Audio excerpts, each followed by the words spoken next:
कोविड-19 की वैक्सीनेशन का प्रोसेस जम्मू कश्मीर में शुरू हो चुका है।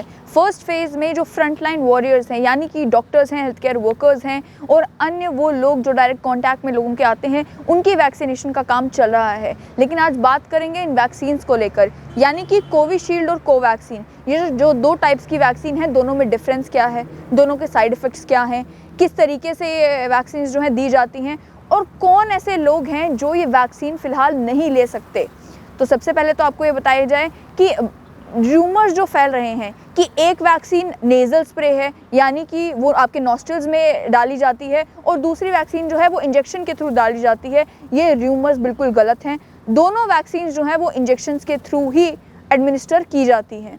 अब बात करेंगे वैक्सीन में कौन कौन से लोग हैं जिनके लिए ये वैक्सीन लेना फ़िलहाल अलाउड नहीं है, क्योंकि इमरजेंसी यूज़ ऑथराइजेशन दी गई है इस वैक्सीनेशन प्रोसेस को शुरू करने के लिए। इसके चलते 18 साल के ऊपर के लोग ही फ़िलहाल ये वैक्सीन ले सकते हैं, यानी कि बच्चे या फिर टीनेजर्स जो है 18 से कम की एज के, वो वैक्सीन नहीं ले सकते। उसके अलावा को एडमिनिस्ट्रेशन ऑफ वैक्सीन्स, यानी कि अगर आप कोविड-19 की वैक्सीन एक तरफ ले रहे हैं और उसके अलावा कोई और वैक्सीन भी आपको लेनी है, तो दोनों वैक्सीन्स के बीच में आपको कम से कम 14 दिन का गैप जो है वो रखना है। और वहीं वैक्सीन के बारे में आपको ये भी बता दूं कि दोनों वैक्सीन जो हैं वो 2 डोजेज़ में एडमिनिस्टर की जाएंगी। पहले आपको 1 डोज दी जाएगी, फिर 4 हफ्ते तक आपको इंतज़ार करना है और 4 हफ्ते के बाद आपको दूसरी डोज जो है वो वैक्सीन की दी जाएगी। ये भी समझना ज़रूरी है कि अगर आपको पहला डोज कोविशील्ड का मिला है तो आप दूसरा डोज कोवैक्सीन का नहीं ले सकते, आपको दूसरा डोज भी कोविशील्ड का ही लेना है। और वैसे ही वाइस वर्सा भी, अगर आपने कोवैक्सीन का पहला डोज लिया है तो सेकंड डोज भी आपको कोवैक्सीन का ही लेना है। दोनों डोजेज आप मिक्सअप नहीं कर सकते, इंटरचेंजेबिलिटी की परमिशन नहीं है। उसके अलावा ये ministry of health and family welfare ने इंस्ट्रक्शंस जो है वो वैक्सीनेशन को लेकर दी हैं, जो मैं आपके साथ शेयर कर रही हूँ। इसमें साइड इफ़ेक्ट्स क्या होंगे वैक्सीन के, वो सारी चीज़ें भी बताई गई हैं। कॉन्ट्रा इंडिकेशंस, यानी कि कौन ऐसे लोग हैं जो वैक्सीन अगर लेंगे तो हार्मफुल इफ़ेक्ट हो सकता है।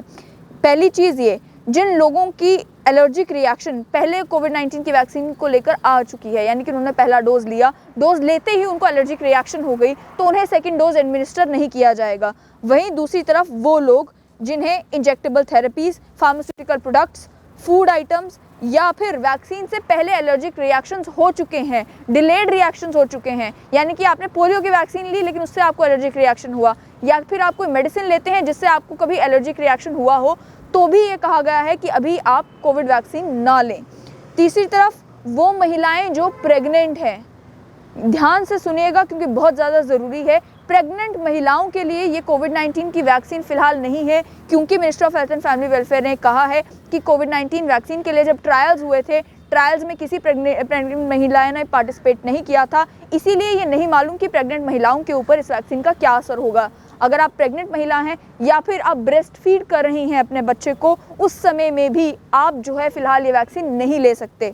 साथ ही में ये कहा गया है कि टेम्पररी कॉन्ट्रा इंडिकेशंस, किन लोगों के लिए कोविड-19 की वैक्सीन लेना तो मुमकिन है, उन्हें लेनी भी चाहिए, लेकिन वो फ़िलहाल इंतज़ार कर सकते हैं, उन्हें इमीडिएटली जो है कोविड-19 की वैक्सीन नहीं लेनी चाहिए।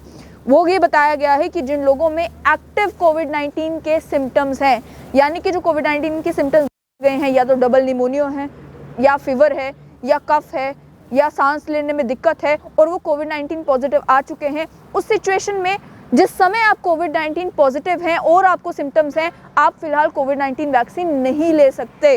ये बहुत ही ज़्यादा सिग्निफिकेंट है। और दूसरी ओर वो कोविड-19 के पेशेंट्स जिनमें प्लाज्मा डाला जा चुका है और जिन्हें एंटी SARS-CoV-2 मोनोक्लोनल एंटीबॉडीज़ जो है वो दी जा चुकी है, वो लोग भी फ़िलहाल कोविड-19 की वैक्सीन, चाहे वो कोवैक्सीन हो चाहे वो कोविशील्ड हो, नहीं ले सकते। तीसरा, वो लोग जो बहुत ज़्यादा बीमार हैं, अनवेल है, हॉस्पिटलाइज्ड हैं, चाहे आईसीयू में हैं या नहीं हैं, लेकिन बीमार हैं किसी भी बीमारी के कारण, ज़रूरी नहीं है कि उन्हें कोविड ही हो। अगर वो किसी भी बीमारी, हार्ट अटैक है उसकी वजह से हॉस्पिटलाइज है, या फिर अन्य कोई बीमारी है, जॉन्डिस है जिसके कारण वो हॉस्पिटलाइज हैं, किसी भी बीमारी के कारण जो ऑलरेडी हॉस्पिटलाइज व्यक्ति है, उसे कोविड-19 की वैक्सीन जो है फ़िलहाल नहीं दी जाएगी। उसके अलावा क्या स्पेशल प्रिकॉशंस जो हैं वो लेने हैं वैक्सीन देते समय। जो लोग वैक्सीन लगा रहे हैं, यानी कि वो नर्सेस या फिर वो डॉक्टर्स जो वैक्सीन दे रहे हैं, वैक्सीन लगा रहे हैं, उन्हें ये ध्यान में रखना है कि वो पहले पूछें कि जिसे वैक्सीन दी जा रही है क्या उसकी कोई हिस्ट्री तो नहीं है ब्लीडिंग की, या उसे कोई कोएगुलेशन डिसऑर्डर तो नहीं है, यानी कि उसकी बॉडी में ब्लड क्लॉट्स तो नहीं बनते। अगर इस तरीके की कोई दिक्कत परेशानी उसे है तो उसे वैक्सीन जो है वो नहीं दी जाएगी फ़िलहाल। उसके अलावा ये कहा है कि कोविड-19 की पहले हिस्ट्री रह चुकी है कि वो पहले कोविड-19 पॉजिटिव था, अब पॉजिटिव नहीं है, तो उन्हें कोविड-19 वैक्सीन दी जा सकती है, उन्हें वैक्सीन देने में कोई दिक्कत नहीं है।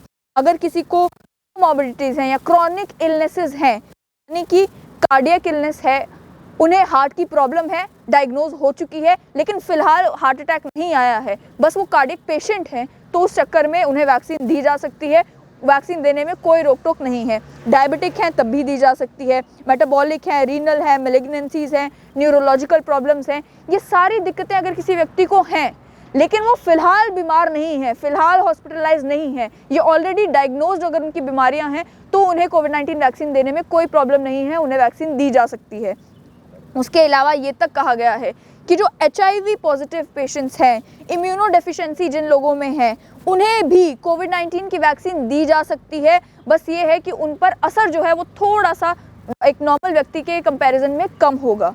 साथ ही साथ ये भी बताया गया है कि अब दोनों वैक्सीन्स में डिफरेंस क्या है, और साथ ही में साइड इफ़ेक्ट्स भी नहीं कह सकते, क्योंकि जो मेडिकल टर्म एग्जैक्ट है वो है एडवर्स इफेक्ट्स फॉलोइंग इम्यूनाइजेशन, यानी कि आपने वैक्सीन लगवाई, वैक्सीन लगवाने के 1-2 दिनों के अंदर अंदर ये सिम्टम्स आपको देखने को मिल सकते हैं, लेकिन इसमें घबराने की कोई बात नहीं है। ये सिम्टम्स भी बताए गए हैं। पहले आपको ये बता दें कि कोविशील्ड जो वैक्सीन है, कोविशील्ड वैक्सीन रिकॉम्बिनेंट कोविड-19 वैक्सीन है जो कि वायरल वेक्टर टेक्नोलॉजी पर बेस्ड है, और दूसरी जो कोवैक्सीन है वो whole variant inactivated corona virus vaccine है।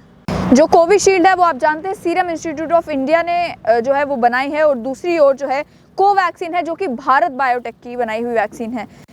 फिलहाल जम्मू कश्मीर में जो वैक्सीन दी जा रही है, ये सूत्रों से मालूम चल रहा है कि कोविशील्ड वैक्सीन जो है वो लोगों को दी जा रही है।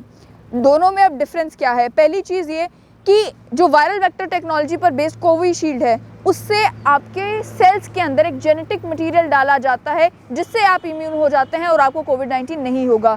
वहीं दूसरी ओर whole virion inactivated corona virus vaccine जो कोवैक्सीन है, उसका मतलब ये है कि और वायरस को एक्सपोज किया जाता है केमिकल से और अन्य फिजिकल फैक्टर्स से, जिससे उसकी इन्फेक्टिविटी खत्म हो जाती है, लेकिन जो इम्यूनोजेनिसिटी होती है, यानी कि वो इन्फेक्शन नहीं फैला सकता, लेकिन जो इम्यूनल रिस्पॉन्स क्रिएट करता है एक वायरस, वो उसमें रहने दिया जाता है। जैसे कि आप भी जानते हैं कि जो लोग कोविड पॉजिटिव हुए, बाद में उनमें एंटीबॉडीज़ देखने को मिली, जिससे उसके बाद उन्हें नेक्स्ट टाइम कोविड होने के चांसेस कम हो गए। तो उसी पैटर्न पर जो है ये वैक्सीन है कि जो वायरस है उसकी इन्फेक्टिविटी खत्म कर दी जाती है और उसके बेसिस पर आपको वो वैक्सीन दी जाती है।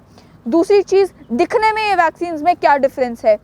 पहली चीज़ ये कि जो कोविशील्ड है वो स्लाइटली ओपेक कलर की है, कलरलेस हो सकती है या फिर स्लाइटली ब्राउन हो सकती है, और जो कोवैक्सीन है वो वाइटिश या ट्रांसलूसेंसी शेड उसकी है। दोनों को 2-2 डोजेज़, आपको दोनों वैक्सीन में से कोई भी वैक्सीन अगर आप ले रहे हैं 2 डोजेज़ ज़रूरी हैं। दोनों डोजेज़ के बीच में 4 हफ्ते का डिफरेंस ज़रूरी है। इस मामले में कोई भी डिफरेंस नहीं है। अब डिफरेंस कहाँ पर आता है? डिफरेंस आता है एडवर्स इफेक्ट फॉलोइंग इम्यूनाइजेशन में। ये देखने को मिलता है कि कोविशील्ड अगर आप लेते हैं उसके बाद क्या क्या आपको साइड इफ़ेक्ट्स मैं वर्ड यूज़ कर रही हूँ, कहते इसे एडवर्स इफेक्ट्स हैं, क्या क्या इफेक्ट्स हो सकते हैं? पहली चीज़ ये कि जहाँ पर इंजेक्शन लगाया गया है वहाँ पर टेंडरनेस हो सकती है, इंजेक्शन साइट पर आपको थोड़ी सी दर्द हो सकती है, हेडेक हो सकती है, आपको फटीग हो सकता है यानी कि थकान महसूस हो सकती है, आपको ठंड लगना शुरू हो सकती है, नोजिया यानी कि उल्टी करने का मन हो सकता है। लेकिन ये भी कहा गया है कि इन सारे सिम्टम से रिलीफ लेने के लिए पैरासिटामोल जो है वो दी जा सकती है, जिससे सिम्टोमेटिक रिलीफ जो है मिल जाएगा। बहुत ही रेयर केसेस में डीमिलिनेटिंग डिसऑर्डर्स भी हो सकते हैं, लेकिन इसके लिए कहा गया है कि बहुत ही रेयर केसेस में, यानी कि जब आपका इम्यून सिस्टम वैक्सीन के प्रति जो है अच्छा रिस्पॉन्स नहीं कर रहा, ये केसेस भी पॉसिबल हैं लेकिन बहुत रेयर। उसके अलावा ये कहा है कि ध्यान देना पड़ेगा उन लोगों के लिए जिन लोगों को थ्रोम्बोसाइटोपिनिया है, यानी कि जिन्हें ये बीमारी है, उन्हें इंजेक्शन देने से पहले जो है वो डॉक्टर्स को और नर्सेस को ध्यान देना पड़ेगा।